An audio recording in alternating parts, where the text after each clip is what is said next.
Marcos, 9 na kabanata. Sinabi pa ni Jesus sa kanila, Tandaan ninyo, may ilan sa inyo rito na hindi mamamatay, hanggat hindi nila nakikitang dumarating ng may kapangyarihan ang kaharian ng Diyos. Pagkaraan ng 6 na araw, umakyat si Jesus sa isang mataas na bundok. Wala siyang isinama roon maliban kina Pedro, Santiago at Juan. Habang sila'y naroroon, nakita ng 3 na nagbago ang anyo ni Jesus. Nagningning sa kaputian ang kanyang kasuotan. Walang sino man sa mundo ang makapagpapaputi ng gayon. At nakita rin nila roon si Elias at si Moises na nakikipag-usap kay Jesus.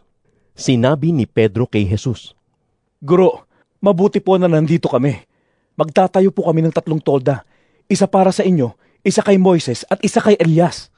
Dahil sa kanilang matinding takot, hindi niya alam kung ano ang sasabihin niya.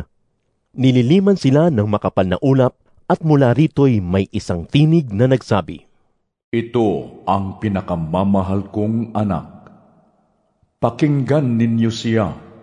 Biglang tumingin sa paligid ang mga alagad, ngunit wala silang ibang nakita maliban kay Jesus.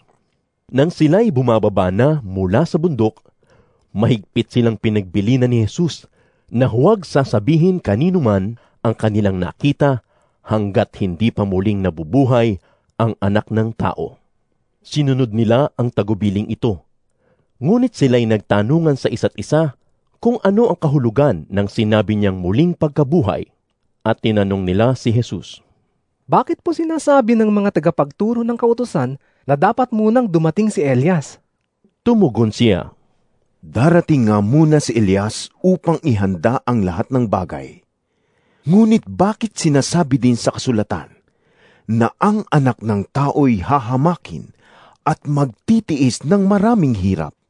Subalit sinasabi ko sa inyo, dumating na nga si Elias at ginawa sa kanya ng mga tao ang nais nila, ayon sa nasusulat tungkol sa kanya.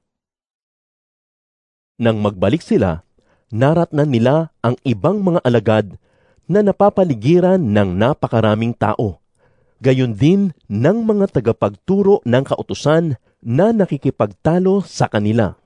Nang makita si Jesus ng mga tao, nagulat sila at patakbo nilang sinalubong at binati siya.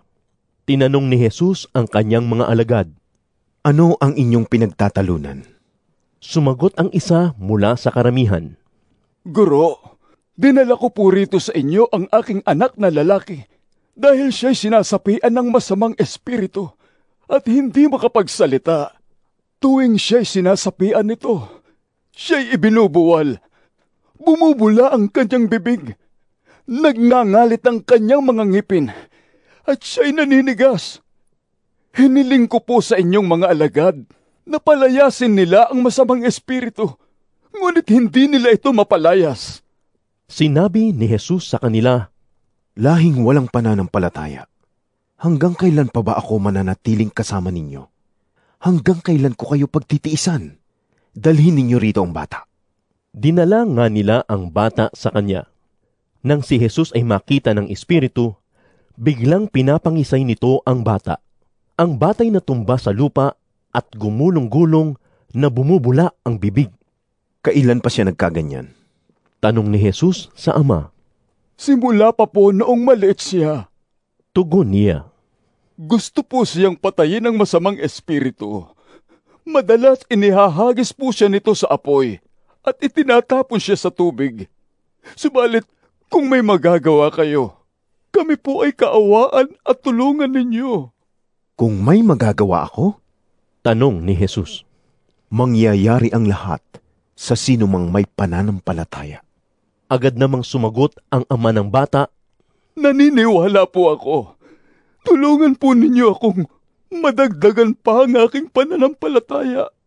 Nang makita ni Jesus na dumadami ang mga tao, sinabi niya sa masamang espiritu, Inuutusan kita, espiritu ng pagkapipi at pagkabingi, lumabas ka sa bata at huwag ka nang babalik sa kanya.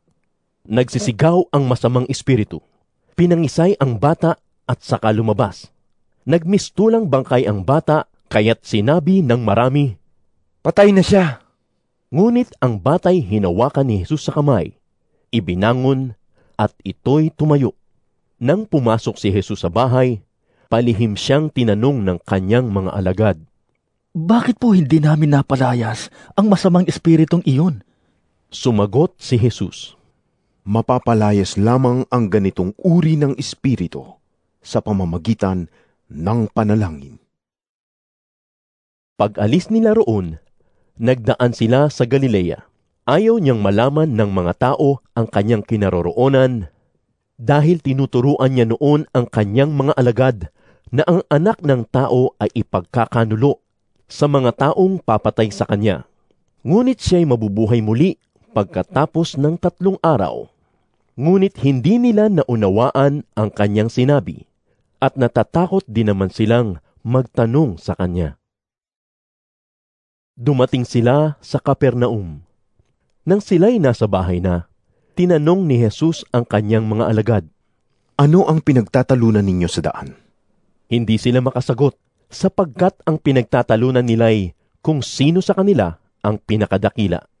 Naupo si Jesus, tinawag ang 12 at sinabi sa kanila, Ang sinumang nagnanais maging una ay dapat maging huli sa lahat at maging lingkod ng lahat.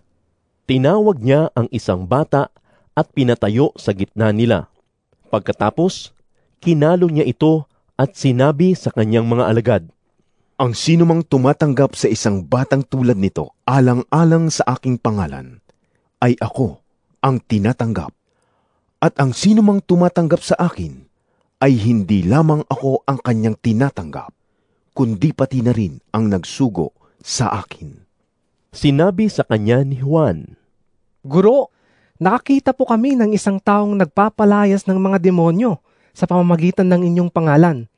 Pinagbawalan namin siya dahil hindi natin siya kasamahan.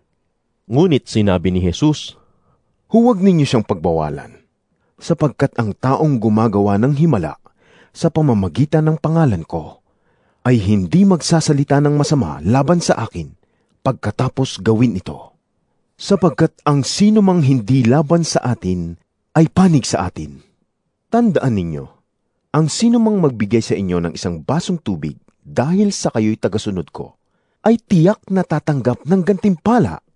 Mabuti pa sa isang tao ang siya'y bitinan sa lieg ng isang malaking gilingang bato at itapon sa dagat, kaysa maging sanhi ng pagkakasala ng isa sa maliliit na ito na nananalig sa akin. Kung ang kamay mo ang nagiging sanhi ng iyong pagkakasala, putulin mo ito. Mas mabuti pa ang pumasok sa buhay na walang hanggan na putol ang isang kamay, kaysa may 2 kamay na mapunta ka sa impyerno, sa apoy na hindi namamatay. Tuoy hindi namamatay ang mga uod na kumakain sa kanila, at ang apoy. Kung ang paa mo ang nagiging sanhi ng iyong pagkakasala, putulin mo ito. Mabuti pa ang pumasok sa buhay na walang hanggan na putol ang isang paa, kaysa may 2 paa na mapunta ka sa impyerno. Dooy hindi namamatay ang mga uod na kumakain sa kanila at ang apoy. At kung ang isang mata mo ay nagiging sanhi ng iyong pagkakasala, dukitin mo ito.